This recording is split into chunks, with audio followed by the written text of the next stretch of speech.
ಎಲ್ಲ ಆತ್ಮಜ್ಯೋತಿಗಳಿಗೂ ನನ್ನ ಸಾಷ್ಟಾಂಗ ಪ್ರಣಾಮಗಳು. ಮಕ್ಕಳೇ, ಇಂದಿನ ಕಥಾ ಸಮಯಕ್ಕೆ ನಿಮಗೆಲ್ಲ ಆದರದ ಸ್ವಾಗತ. ಕಥೆಯನ್ನು ಪ್ರಾರಂಭ ಮಾಡೋಕ್ಕಿಂತ ಮುಂಚೆ ನಾವು ಸದ್ಗುರುಗಳಿಗೆ ನಮ್ಮ ವಂದನೆಯನ್ನು ಸಲ್ಲಿಸೋಣ. ಓಂ ಗುರುಬ್ರಹ್ಮ ಗುರುರ್ವಿಷ್ಣು ಗುರುದೇವೋ ಮಹೇಶ್ವರಃ ಗುರು ಸಾಕ್ಷಾತ್ ಪರಬ್ರಹ್ಮ ತಸ್ಮೈ ಶ್ರೀ ಗುರವೇ ನಮಃ.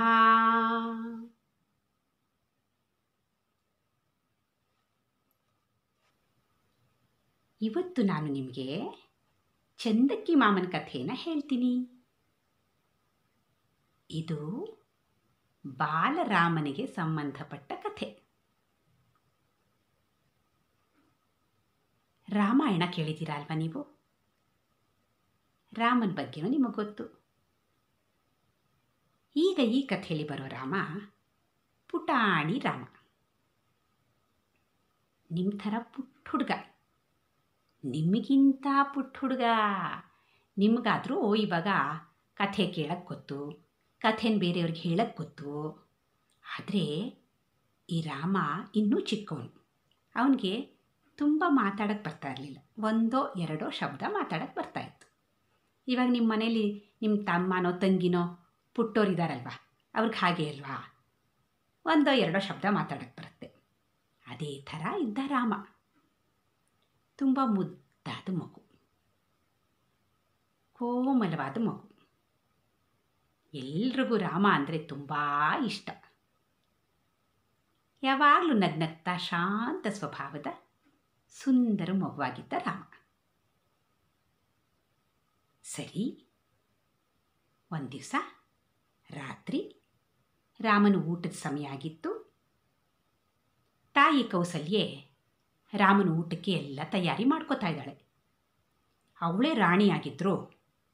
ಅವಳ ಊಟನ ಬೇರೆಯವರೆಲ್ಲ ಬೇಕಾದಷ್ಟು ಜನ ಆಳು ಕಾಳುಗಳು ದಾಸದಾಸಿಯರು ಎಲ್ಲ ಬಂದು ತಂದುಕೊಟ್ರು. ಅವಳು ಮಾತ್ರ ಮಗು ರಾಮನ ಊಟಕ್ಕೆ ಅವಳೇ ಅಡುಗೆ ಮನೆಗೆ ಹೋಗ್ತಾ ಇದ್ದಾಳೆ. ಅವಳು ಪುಟ್ಟ ಮಗು ಅಲ್ವ ರಾಮ. ಅವಳಿಗೆ ತಾನೇ ತಗೊಂಡು ಬಂದು ತಿನ್ನಿಸ್ಬೇಕು ಅಂತ ಆಸೆ. ಅದಕ್ಕೆ ಅಡುಗೆ ಮನೆಗೆ ಹೋಗಿ ಮೊದಲೇ ಅವರು ಅನ್ನಕ್ಕಿಡೋವಾಗಲೇ ಹೋಗಿ ಒಂದು ಸರ್ತಿ ನೋಡಿ ಅನ್ನಕ್ಕೆ ಸರಿಯಾಗಿ ನೀರಿಟ್ಟಿದ್ದಾರಾ, ಸಾಕಾಗೋಷ್ಟು ನೀರಿದೆಯಾ, ಅನ್ನ ಮೆತ್ತಗಾಗುತ್ತಾ ಇಷ್ಟು ನೀರಿಟ್ಟರೆ ಅಂತೆಲ್ಲ ನೋಡ್ಕೊಂಡು ಬಂದು ಆಮೇಲೆ ಹೋಗಿ ಅನ್ನ ಮೆತ್ತಗಾಗಿದೆಯಾ ಅಂತ ನೋಡಿ, ಮೆತ್ತಗಾಗಿದ್ದರೆ ಅದನ್ನು ತಗೊಂಡು ಬೆಳ್ಳಿ ಬಟ್ಲಿಗೆ ಒಂದು ಸ್ವಲ್ಪ ಹಾಕ್ಕೊಂಡು, ಹಾಗೆ ಬೇಳೆನೂ ಮೆತ್ತಗೆ ಬೆಂದಿದೆಯಾ ನೋಡಿ ಅದನ್ನು ಆ ಬಟ್ಲಿಗೆ ಹಾಕ್ಕೊಂಡು ಚೆನ್ನಾಗಿ ಅದನ್ನೆರಡನ್ನು ಕಿವುಚಿ, ಆಮೇಲೆ ಘಮ ಘಮ ಅನ್ನೋ ತುಪ್ಪ ಹಾಕ್ಕೊಂಡು ಒಂಚೂರು ಉಪ್ಪು ಹಾಕ್ಕೊಂಡು ಕಲಸಿ ಕಲಸಿ ತಗೊಂಡು ಬಂದ್ಲು ಕೌಸಲ್ಯೆ. ಪುಟಾಣಿ ರಾಮ ನೋಡ್ದ ತಾಯಿ ಕಡೆಗೆ. ಒಂದು ಮೃದುವಾದ ಮೋಹಕವಾದ ನಗು ಬೀರ್ದ. ಹೀಗೆ ಕೈ ತೋರಿಸ್ದ, ಎತ್ಕೋ ಅಂತ. ತಾಯಿಗೆ ತುಂಬ ಸಂತೋಷ ಆಯಿತು. ಬಂದಿದ್ದೇನೆ ಮಗುನ ಎತ್ತಿ ಕಂಕ್ಳಲ್ಲಿರಿಸ್ಕೊಂಡು ಒಂದು ತುತ್ತನ್ನು ಕೊಟ್ಲು. ಮಗು ಆಹಾ ಅಂತ ಬಾಯಿ ತೆಗೆದು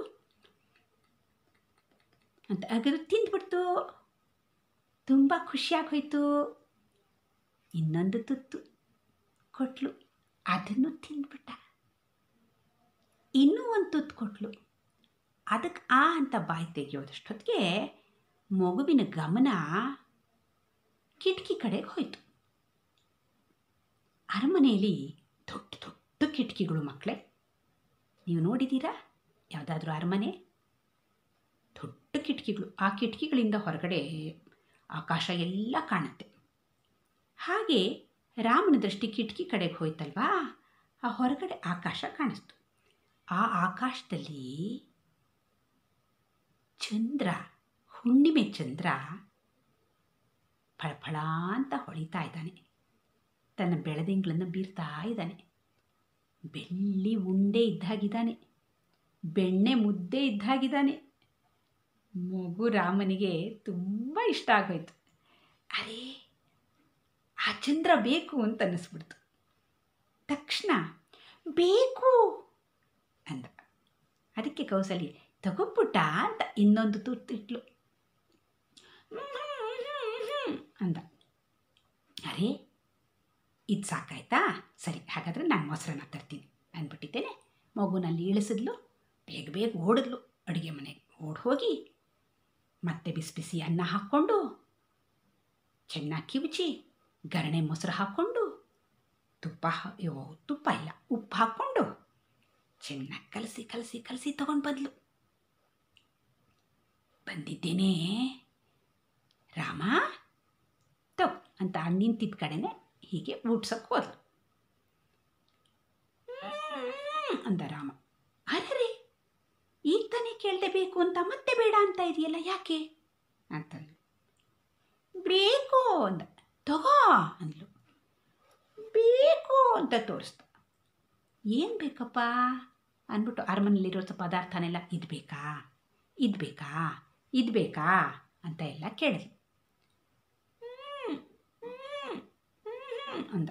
ಮತ್ತೇನು ಬೇಕು ಬೇಕು ಅಂತ ತೋರಿಸ್ದ. ಸರಿ ಕೌಸಲ್ಯ ಏನು ಮಾಡಿದ್ಲು, ಇಷ್ಟೇ ಶುದ್ಧ ಪುಟಾಣಿ ಮಗು ಅಲ್ವಾ, ನಿಂತ್ಕೊಂಡಿದ್ನಲ್ಲ ಅವನಷ್ಟೇ ಉದ್ದಕ್ಕೆ ಬಗ್ಗಿದ್ಲು. ಕೆಳಗಡೆ ಕೂತ್ಕೊಂಡು ಅವನು ತೋರಿಸ್ತಾ ಇದ್ದ ದಿಕ್ಕಿಗೆ ಹೀಗೇ ನೋಡಿದ್ಲು. ಆವಾಗ ಅವಳಿಗೂ ಆ ಕಿಟಕಿಲಿ ಆಕಾಶ ಕಾಣಿಸ್ತು. ಆಕಾಶದಲ್ಲಿ ಹೊಳಿತಾ ಇರುವಂಥ ಚಂದ್ರ ಕಾಣಿಸ್ತ. ಓಹೋ ನಿಂಗೆ ಚಂದಕ್ಕಿ ಮಾಮ ಬೇಕಾ ಅಂತಂದು ಅಂತಂದ ರಾಮ. ಆವಾಗ ಬಾ ತೋರಿಸ್ತಿ ಅಂದ್ಬಿಟ್ಟಿದ್ದೆ. ಎತ್ಕೊಂಡು ಕಂಕ್ಳಲ್ಲಿ ಇರಿಸ್ಕೊಂಡು ಅರಮನೆಯಿಂದ ಹೊರಗಡೆಗೆ ಬಂದ್ಲು.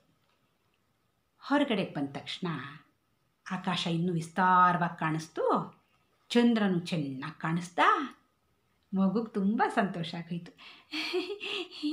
ಅಂತ ನಕ್ತು ಮಗು.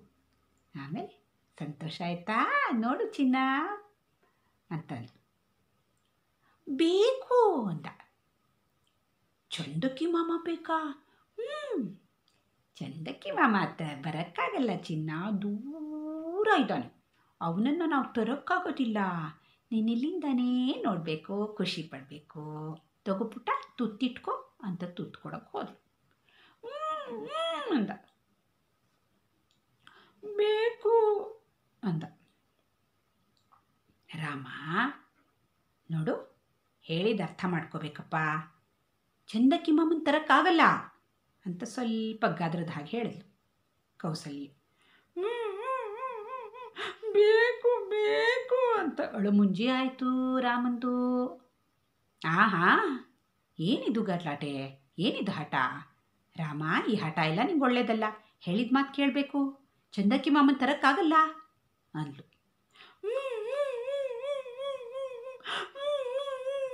ಅಂತ ಒಳಗೆ ಶುರು ಮಾಡಿಬಿಟ್ಟ. ಏನಪ್ಪ ಮಾಡೋದು? ಒಳಗೆ ಬಂದ್ಲು. ಒಳಗೆ ಬಂದ್ಬಿಟ್ಟು ದಾಸಿರನ್ನ ಕರೆದ್ಲು. ಬನ್ನಿ ಇಲ್ಲಿ ಆಟ ಸಾಮಾನುಗಳನ್ನು ತೊಗೊಂಬನ್ನಿ ಅಂದ್ಲು. ಸರಿ ಎಲ್ಲರೂ ಬಂದರು. ಒಂದು ಕುಯ್ ಅನ್ನೋದು, ಒಂದು ಪೀ ಅನ್ನೋದು, ಒಂದು ದುಡು ಅಂತ ಓಡೋದು, ಒಂದು ಚಪ್ಪಾಳೆ ತಟ್ಕೊಂಡು ನಗೋದು, ಈ ಥರದ ಬೊಂಬೆಗಳನ್ನೆಲ್ಲ ತಂದರು. ಎಲ್ಲ ತೋರಿಸ್ತಾ ಇದ್ದಾರೆ. ರಾಮ ಏನನ್ನೂ ನೋಡಲ್ಲ ಅಂತಾನೆ. ಬೇಡ ಬೇಡ ಬೇಡ ಅಂತ. ಓ ಏನು ಹಠ ಅಂದ್ಲು ಕೌಸಲ್ಯ. ಬೇಕು ಬೇಕು ಬೇಕು ಅಂತ ಅದನ್ನೇ ತೋರಿಸಿ ಅಳ್ತಾ ಇದ್ದಾನೆ. ಕೌಸಲ್ಯ ಕಂಕ್ಳಿಂದ ಇಳಿದ್ಬಿಟ್ಟ. ನೆಲದ ಮೇಲೆ ಮಾಡ್ಕೊಂಡು ಹೊರಳ್ತಾ ಇದ್ದಾನೆ, ತೊಳ್ತಾ ಇದ್ದಾನೆ. ಅಯ್ಯೋ ರಾಮ್ನೆ ಇದೇನಪ್ಪ ಬಂತು, ಹೀಗಳ್ತಾ ಇದೀಯ ನೀನು? ಚಿನ್ನ ಅಳ್ಬಾರ್ದಪ್ಪ, ಜಾಣ ಅಲ್ಲ ನೀನು. ನಿಂಗೆ ಬೇರೆ ಏನು ಬೇಕು ತಂದ್ಕೊಡ್ತೀನಿ ಕಂದ. ನೋಡು ನಿಂಗೆ ಕುದುರೆ ತಂದ್ಕೊಡ್ತೀನಿ, ಆಟದ ಕುದುರೆ, ಟುಕು ಓಡುತ್ತೆ, ಆನೆ ತಂದ್ಕೊಡ್ತೀನಿ ಅಂತಂದ್ಲು.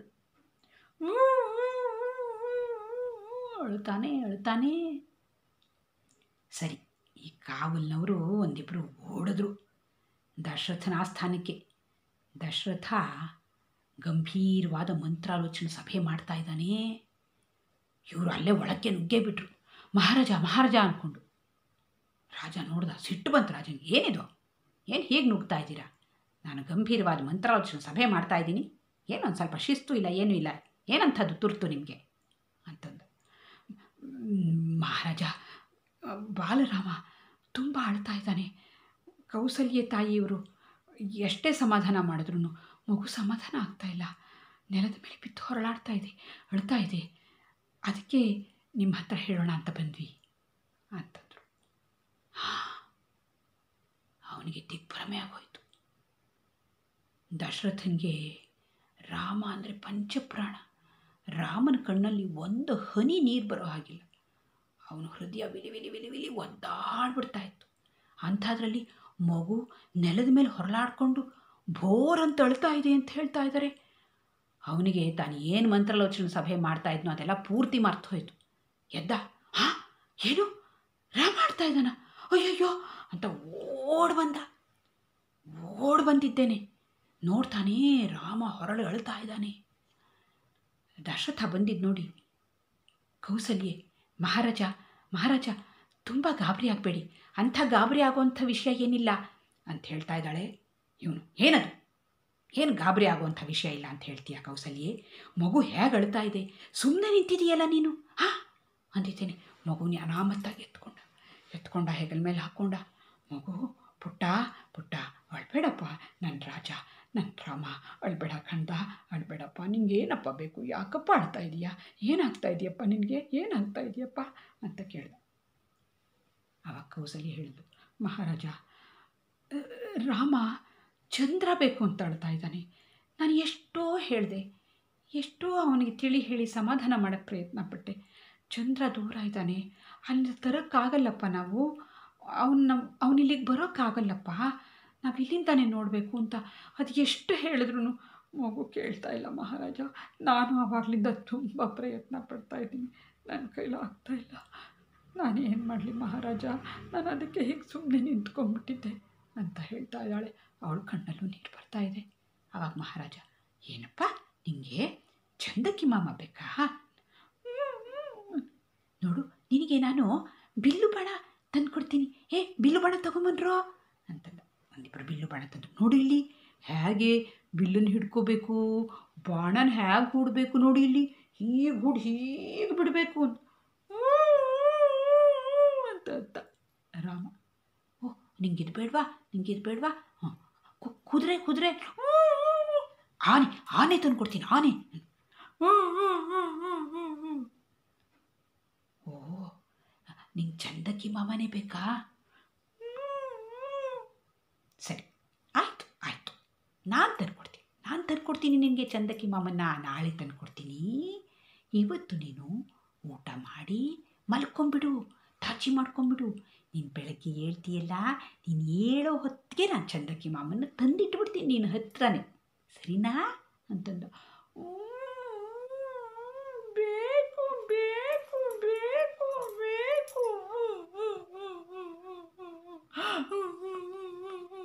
ಅಂತ ಅಳ್ತಾನೇ ಇದ್ದಾನೆ ರಾಮ. ದಶರಥಂಗೂ ಸುಸ್ತಾಯಿತು. ಏನು ಮಾಡೋದು ಇವಾಗ, ಹೇಗೆ ಇದನ್ನು ಸರಿ ಮಾಡೋದು, ಈ ಸಮಸ್ಯೆ ಹೇಗೆ ಬಗೆಹರಿಸೋದು ಅಂತ ಅವನಿಗೆ ಗೊತ್ತಾಗಲೇ ಇಲ್ಲ. ತಲೆ ಕೆರ್ಕೋತಾ ಇದ್ದಾನೆ, ಏನು ಮಾಡೋದು ಅಂತ. ಸರಿ, ಈ ಕಾವಲ್ನವ್ರು ನೋಡಿದ್ರು, ಓಹೋ ದಶರಥನ ಕೈಲೂ ಆಗಲಿಲ್ಲ ಅಂದಿದ್ದೇನೆ, ತಿರ್ಗಾ ಓಡಿದ್ರು. ಎಲ್ಲಿಗೆ ಹೋದರು? ದಶರಥಂಗೆ ಇನ್ನೂ ಇಬ್ಬರು ಹೆಂಡ್ತಿರಿದ್ರಲ್ಲ, ಸುಮಿತ್ರೆ, ಕೈಕೇಯಿ, ಅವ್ರ ಅರಮನೆಗೆ ಓಡಿದ್ದೇನೆ.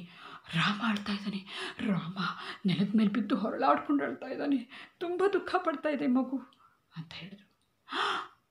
ಅವರಿಬ್ಬರಿಗೂ ದಿಗ್ಭ್ರಮೆ ಆಗೋಯ್ತು. ಏನು, ರಾಮ ಆಳ್ತಾ ಇದ್ದಾನ, ಅಂಥದ್ದೇನಾಯಿತು ಮಗುಗೆ, ಅಯ್ಯಯ್ಯೋ ನಾವು ಬಂದ್ವಿ, ನೋಡೋಣ ಅಂತ ಇಬ್ಬರು ದುಡ್ಡು ಓಡಿ ಬಂದರು. ಕೈಕೇಯಿಗಂತೂ ತನ್ನ ಮಗ ಭರತನಿಗಿಂತಲೂ ರಾಮನ ಮೇಲೆ ತುಂಬ ವಿಶೇಷವಾದ ಪ್ರೇಮ.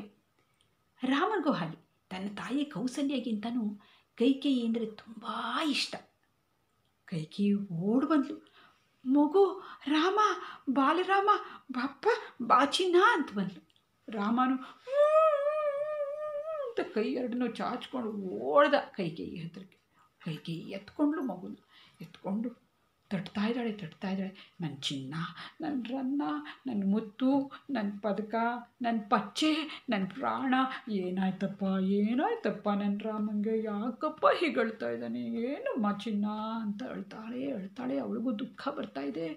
ಕೇಳ್ತಾ ಇದ್ದಾಳೆ, ಬೇಕು ಬೇಕು ಬೇಕು ಅಂದ ರಾಮ. ಏನಪ್ಪ ಬೇಕು, ಏನು ಚಿನ್ನ ನಿಂಗೆ ಏನು ಬೇಕಪ್ಪ ಅಂತಂದು. ಅವಾಗ ಕೌಸಲ್ಯ ಹೇಳೋದು, ಕೈಕ್ಯ, ರಾಮ ಚಂದ್ರನ್ ಕೇಳ್ತಾ ಇದ್ದಾನೆ ಕಣೆ. ಚಂದ್ರನ್ ನಾವು ತರೋಕ್ಕಾಗಲ್ಲಪ್ಪ, ಚಂದ್ರ ತುಂಬ ದೂರ ಇದ್ದಾನೆ, ಅವನು ಇಲ್ಲಿಗೆ ಬರೋಕ್ಕಾಗಲ್ಲ, ನಾವು ಅವನ ಹತ್ರ ಹೋಗೋಕ್ಕಾಗಲ್ಲಪ್ಪ ಅಂತ ಎಷ್ಟೋ ವಿಧದಲ್ಲಿ ಅವನಿಗೆ ತಿಳಿ ಹೇಳೋಕ್ಕೆ ಪ್ರಯತ್ನ ಮಾಡ್ತಾಯಿದ್ದೀನಿ. ಅವನು ಕೇಳ್ತಾ ಇದ್ದ ಕಣೆ ಕೈಕ. ನಾನೇನೇ ಮಾಡಲಿ, ನಾನು ಅವಾಗಿಂದ ಪ್ರಯತ್ನ ಮಾಡಿದೆ. ಮಹಾರಾಜರು ಪ್ರಯತ್ನ ಮಾಡಿದ್ರು, ನೋಡು ಮಹಾರಾಜರು ಹೇಗೆ ಮಂಕಾಗಿ ನಿಂತ್ಕೊಂಡಿದ್ದಾರೆ, ಅವ್ರಿಗೂ ಏನೂ ತೋಚ್ತಾ ಇಲ್ಲ ಕಣೆ ಕೈಕ. ನಾವೇನೇ ಮಾಡೋದು, ಮಗು ಹೀಗೆ ಅಳ್ತಾ ಇದೆ, ಇನ್ನೂ ಹೀಗೆ ಅಳ್ತಾ ಇದ್ದರೆ ಮಗು ಏನಾಗಬೇಕು, ಅದರ ಆರೋಗ್ಯ ಏನಾಗಬೇಕು, ಎಷ್ಟು ಸುಸ್ತಾಗ್ಬಿಡುತ್ತೋ ಏನೋ, ಏನೇ ಮಾಡೋದು ಅಂತ ಕೌಸಲ್ಯ ಹೇಳಕ್ಕೆ ಶುರು ಮಾಡಿದ್ಲು. ಅಯ್ಯೋ ಹೌದಾ, ಮಗು ಹೀಗೆ ಕೇಳ್ತಾ ಇದೆಯಾ ಚಿನ್ನ, ನೀ ಏನಕ್ಕಪ್ಪ ಹಿಂಗೆ ಕೇಳ್ತಾ ಇದೆಯಾ, ಆಗದೆ ಇರೋದನ್ನು ಯಾಕಪ್ಪ ಕೇಳ್ತಾ ಇದೆಯಾ, ಚಂದ್ರನ್ ತರೋಕ್ಕಾಗಲ್ಲ ಮರಿ, ಬೇಡಪ್ಪ, ಹಠ ಮಾಡಬೇಡಪ್ಪ ಅಂತ ಕೈಕೆ ಹೇಳಿದ್ಲು. ಅಂತ ರಾಮ ಅಳ್ತಾನೇ ಇದ್ದಾನೆ. ಕೈಕೆಯಿಂದನೂ ಏನು ಪ್ರಯೋಜನ ಇಲ್ಲ ಅಂತ ಗೊತ್ತಾಯಿತು. ದಡಕ್ಕಂತ ಇಳ್ದ, ಅವಳು ಸೊಂಟದಿಂದನೂ ಇಳ್ದ, ಮತ್ತೆ ನೆಲದ ಮೇಲೆ ಮಲಗ್ದ. ಅಂತ ಅಳ್ತಾ ಇದ್ದಾನೆ, ಹೊರಳಾಡ್ತಾ ಇದ್ದಾನೆ. ಅಯ್ಯೋ ಕೈಕೆ ಈಗಂತೂ ನೋಡೋಕ್ಕೆ ಆಗಲಿಲ್ಲ. ಅಯ್ಯಪ್ಪ ನನ್ನ ರಾಮ ಏನಪ್ಪ ಹೀಗೆ ಆಡ್ತಾ ಇದ್ದಾನೆ, ಯಾವ ಭೂತ ಮೆಟ್ಕೊಂಡಿದೆಯೋ, ಏನು ಪಿಶಾಚಿ ಮೆಟ್ಕೊಂಡಿದೆಯೋ ನನ್ನ ರಾಮಂಗೆ, ಏನು ಹೀಗಾಗೋಯ್ತು ಅಂತ. ಅಕ್ಕ ಏನಕ್ಕ ಹೀಗೆ ಆಡ್ತಾ ಇದ್ದಾನೆ ರಾಮ, ಅಷ್ಟು ಸೌಮ್ಯ ಮೂರ್ತಿ, ಇವತ್ತು ಯಾಕಕ್ಕ ಹೀಗೆ ಹಠ ಮಾಡ್ತಾ ಇದ್ದಾನೆ ಅಂತಂದು. ಏನೋ ಕಣೆ ಗೊತ್ತಾಗ್ತಾ ಇಲ್ಲ ಕಣೆ ಕೈಕ, ಏನೇ ಮಾಡೋದು ಅಂತ ಅವಳು ಅಳ್ತಾ ಇದ್ದಾಳೆ, ಇವಳು ಅಳ್ತಾ ಇದ್ದಾಳೆ. ಸುಮಿತ್ರೆ ಒಂದು ಕಡೆ ಹೇಳ್ತಾ ಇದ್ದಾಳೆ, ದಶರಥ ಒಂದು ಕಡೆ ಹೇಳ್ತಾ ಇದ್ದಾನೆ. ಇಡೀ ಅರಮನೆ ಜನರೆಲ್ಲ ಬಂದು ಸೇರಿಬಿಟ್ರು, ಎಲ್ಲರ ಕಣ್ಣಲ್ಲೂ ನೀರು, ಯಾರಿಗೂ ಏನೂ ತೋಚ್ತಾ ಇಲ್ಲ, ಏನು ಮಾಡೋದು ಅಂತ.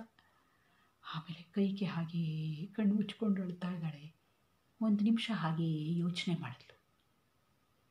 ತಕ್ಷಣ ಅವಳಿಗೊಂದು ಉಪಾಯ ಹೊಳಿತು. ತಕ್ಷಣ ಅವಳು ಕಣ್ಣನ್ನು ಒರೆಸ್ಕೊಂಡಿದ್ದೇನೆ, ಒಂದು ನಿಮಿಷ ಬಂದೆ ಅಂದ್ಬಿಟ್ಟು ಓಡಿದ್ಲು. ಅವಳು ಶಯ್ಯಾಗಾರಕ್ಕೆ ಓಡಿ ಹೋಗಿ ಒಂದು ದೊಡ್ಡ ಕನ್ನಡಿ ತೊಗೊಂಬಂದ್ಲು. ಕನ್ನಡಿ ತಂದು ಆಕಾಶದ ಕಡೆಗೆ ತಿರುಗಿಸಿದ್ಲು ಕನ್ನಡಿನ. ತಕ್ಷಣ ಚಂದ್ರನ ಪ್ರತಿಬಿಂಬ ಕನ್ನಡಿನಲ್ಲಿ ಬಿತ್ತು. ಆವಾಗ ಅವಳು ರಾಮನ ಕರೆದ್ಲು. ರಾಮ, ಪುಟ್ಟ ರಾಮ, ಬಾಚಿನ್ನ ಇಲ್ಲಿ ನೋಡು, ಇಲ್ಲಿ ಚಂದಕ್ಕಿ ಮಾಮ ಬಂದುಬಿಟ್ಟಿದ್ದಾನೆ, ನೋಡು ಇಲ್ಲಿ.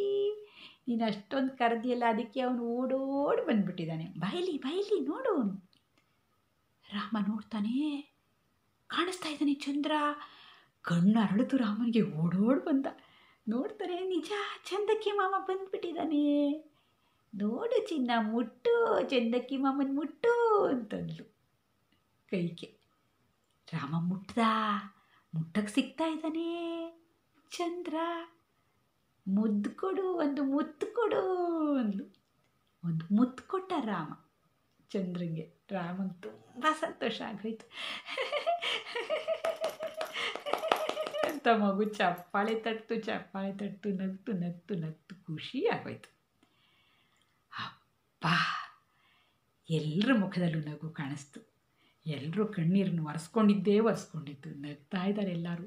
ಈಗಲೂ ಕಣ್ಣಲ್ಲಿ ನೀರು ಸುರಿತಾ ಇದೆ. ಇವಾಗ ಆನಂದ ಬಾಷ್ಪ. ಮೊದಲು ಕಣ್ಣೀರು, ದುಃಖದ ಕಣ್ಣೀರು, ಇವಾಗ ಸಂತೋಷದ ಕಣ್ಣೀರು, ಆನಂದ ಬಾಷ್ಪ. ಎಲ್ರಿಗೂ ತುಂಬ ಸಂತೋಷ ಆಗೋಯಿತು. ಆವಾಗ ಕೌಸಲ್ಯ ಓಡಿ ಬಂದು ಕೈಕೇಯಿನ ಒಪ್ಕೊಂಡ್ಳು. ಕೈಕ, ತಂಗಿ, ಅಪ್ಪ, ನೀನು ಎಂಥ ಉಪಾಯ ಮಾಡಿದೆಮ್ಮ. ನಿನಗೆಷ್ಟು ಪ್ರೀತಿ ರಾಮ ಅಂದರೆ, ನೀನು ಅವನ ದುಃಖ ನೋಡಿ ಸಹಿಸಲಾರ್ದೇನೆ, ಆಹಾ ಎಷ್ಟು ಚೆನ್ನಾಗಿರೋ ಉಪಾಯ ಮಾಡಿದೆ. ರಾಮನ ಮುಖದಲ್ಲಿ ನಗು ತರಿಸಿದೆಯಲ್ಲೇ ತಂಗಿ, ಧನ್ಯಮ್ಮ ನೀನು, ಧನ್ಯೆ ಅಂತ ಹೇಳಿದ್ಲು.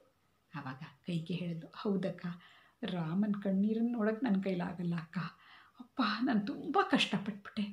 ಅದೇನೋ ದೇವ್ರ ದಯೆ ಅಕ್ಕ, ನನಗೂ ಬುದ್ಧಿ ತೋಚಿ ಈ ಉಪಾಯ ಹೊಳಿತು ನೋಡಿ, ಇವಾಗೆಲ್ಲ ಸರಿ ಹೋಯ್ತಲ್ಲ, ರಾಮನ ಮುಖದಲ್ಲಿ ನಗು ನೋಡಿ, ಎಷ್ಟು ಚೆನ್ನಾಗಿ ನಗ್ತಾ ಇದ್ದಾನೆ, ಎಷ್ಟು ಸುಂದರವಾಗಿ ಕಾಣಿಸ್ತಾ ಇದ್ದಾನೆ ನನ್ನ ರಾಮ ಅಂತ ನೆಟ್ಟಿಗೆ ತೆಗೆದ್ಲು. ಆಮೇಲೆ ದಶರಥನಿಗೂ ತುಂಬ ಸಂತೋಷ ಆಯಿತು. ಅವನು ಓಡಿ ಬಂದು ಕೈಕೇಯನ್ನು ಒಪ್ಕೊಂಡ.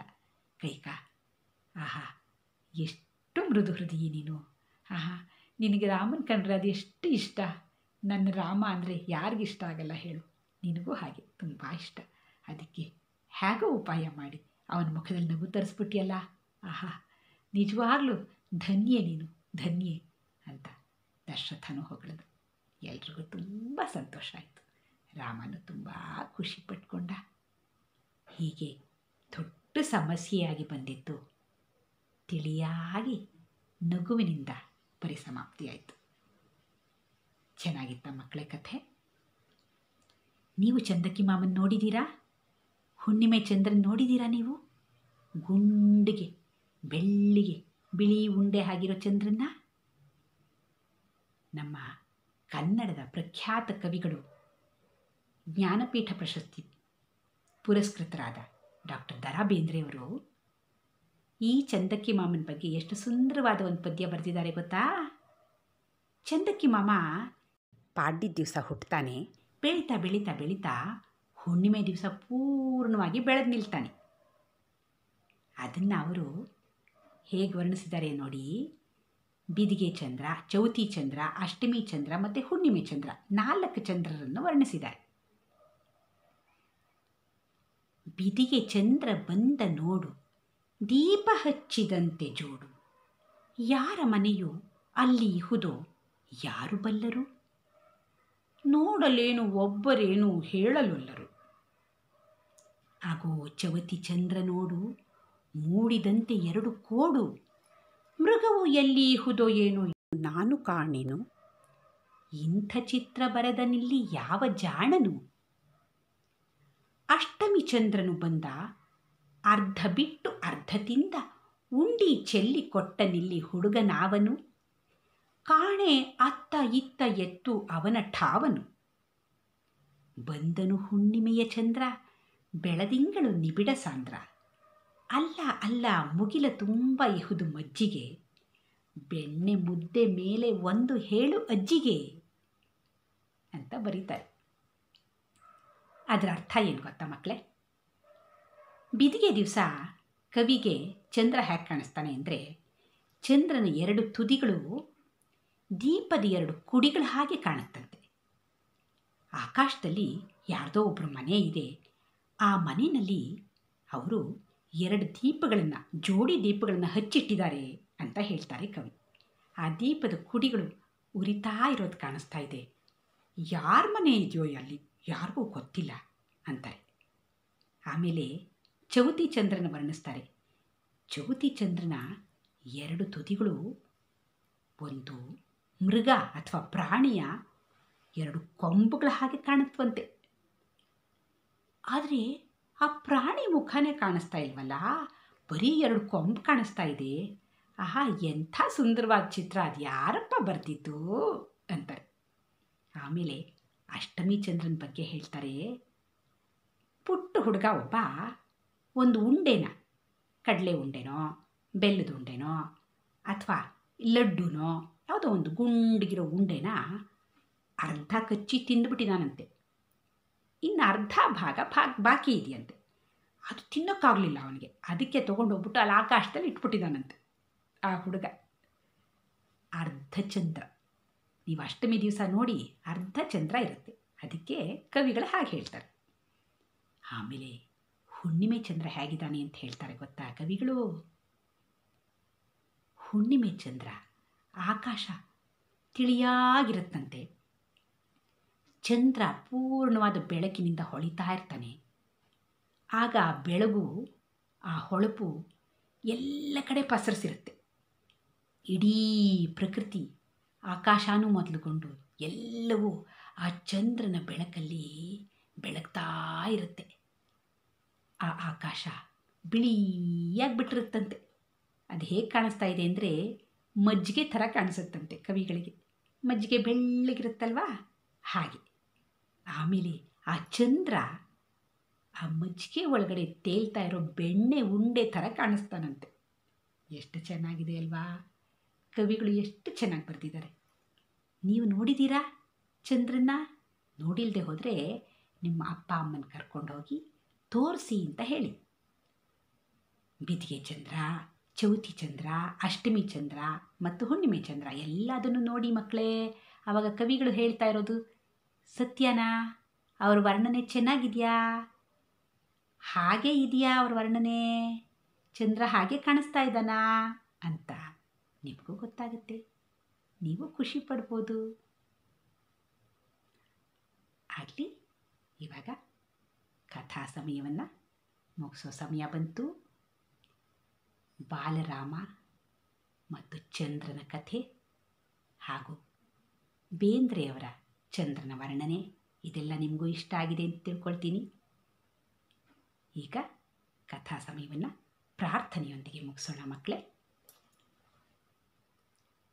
ಓಂ ಅಸತೋ ಮಾ ಸದ್ಗಮಯ ತಮಸೋ ಮಾ ಜ್ಯೋತಿರ್ಗಮಯ ಮೃತ್ಯೋರ್ಮಾ ಅಮೃತಂಗಮಯ. ಓಂ ಶಾಂತಿ ಶಾಂತಿ ಶಾಂತಿ. ಲೋಕಾಃ ಸಮಸ್ತಾಃ ಸುಖಿನೋ ಭವಂತು.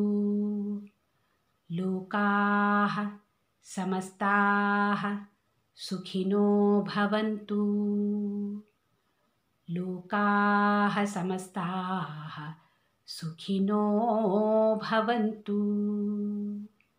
ಹರಿಃ ಓಂ ತತ್ಸತ್. ಶ್ರೀ ಗುರುಭ್ಯೋ ನಮಃ.